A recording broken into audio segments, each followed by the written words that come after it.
একটা বাস্তব সত্য কথা বলি, শুনতে অনেকের খারাপ লাগবে, কিন্তু সত্যি তো সত্যিই হয়, তাই না? আমরা মানুষরা খাবার সময় যে খাবারগুলো মুখরোচক, খুব টেস্টি হয়, তেল জাতীয় খাবার বলেন বা মাছ, মাংস, চর্বি জাতীয় খাবার বলেন, এগুলো আমরা বেশি পছন্দ করি। বিভিন্ন ধরনের ভাজা পোড়া এইগুলা। কিন্তু একটা জিনিস কিন্তু সবাই জানে যে এই জিনিসগুলো আমাদের শরীরের ক্ষতিই করে। ভালো করে না, ক্ষতিই করে। তারপরেও আমরা এই জিনিসগুলোকে পছন্দ করি। আমি আজকে রান্না করতেছি পেঁপের তরকারি, যেটা অনেকের খুব বিরক্তিকর একটা খাবার।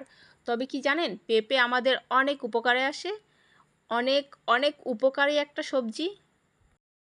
পেঁপেতে থাকা ভিটামিন এ ও অ্যান্টিঅক্সিডেন্ট এবং ফাইবার আমাদের শরীরে রোগ প্রতিরোধের ক্ষমতা বাড়ায় এবং ক্যান্সারের ঝুঁকি কমায়, হৃদরোগেরও ঝুঁকি কমায়। এছাড়াও আমাদের ত্বককে সুন্দর রাখে, হজম শক্তি বৃদ্ধিতে সহায়তা করে, কোষ্ঠকাঠিন্য দূর করতে সাহায্য করে এবং ওজন কমাতে সাহায্য করে। তো পেঁপে খাওয়া শুরু করুন।